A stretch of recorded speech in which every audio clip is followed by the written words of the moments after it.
Alors, je fais cette petite vidéo de correction sur l'exercice du DM que vous aviez à faire au retour des stages, du stage territoire, pour celles et ceux qui en auraient besoin.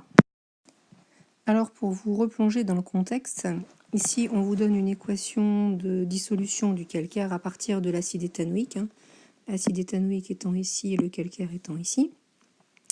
On vous pose dans la question 11 deux questions en réalité. La première question qui demande le nombre de moles d'acide éthanoïque qu'il faudra faire pour faire disparaître une seule mole de calcaire. Cette question visant à vous montrer une relation de proportionnalité qui est entre les deux. Et du coup, en déduire le nombre de moles d'acide éthanoïque pour faire disparaître 10 grammes de calcaire et le volume qui correspond en termes de vinaigre.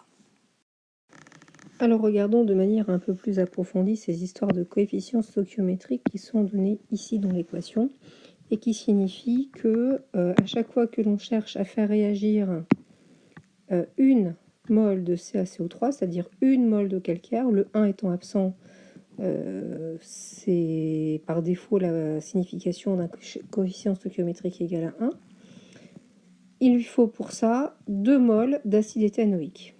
C'est l'objet de la première question. Combien de moles d'acide éthanoïque faut-il pour faire disparaître une mole de calcaire? La réponse est donc ce qui se traduit donc par 1 mole de CaCO3 pour 2 moles de CH3COH. Le problème qui se pose maintenant, c'est la question des 10 grammes de calcaire.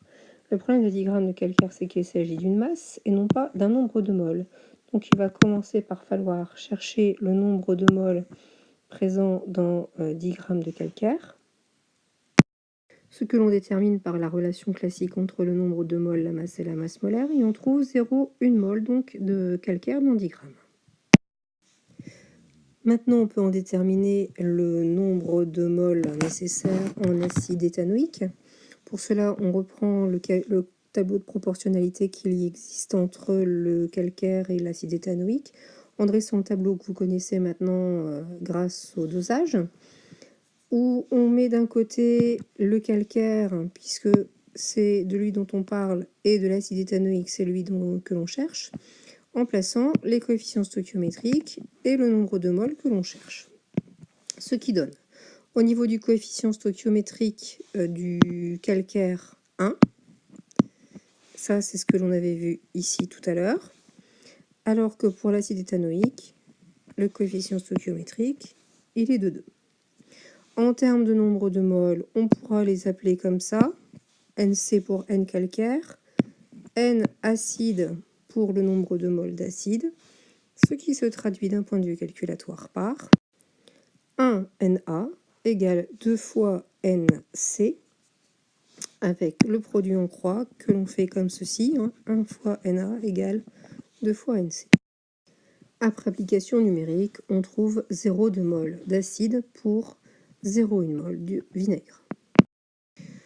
La question est maintenant de savoir à quel volume de vinaigre cela correspond, ces 0,2 mol d'acide éthanoïque. Pour cela, on part de la relation Ca égale Na sur V. Si on transforme la formule mathématique pour retrouver le volume, on se retrouve avec V égale Na sur Ca. Je vous rappelle que vous avez toujours la possibilité de mettre des chiffres à la place des lettres pour retrouver la transformation nécessaire. Si Ca égale 5, Na égale 10, V égale 2, on cherche l'équivalent du 2, c'est-à-dire 10 divisé par 5. On passe à l'application numérique. On se retrouve donc avec le volume qui va être égal au 0,2 mol trouvé grâce au calcul des coefficients stoichiométriques, divisé par la concentration de l'acide qui est de 1,35 que vous avez calculé dans les questions précédentes, soit 0,15. Ceci étant en litres, puisque là, nous avons des moles par litre.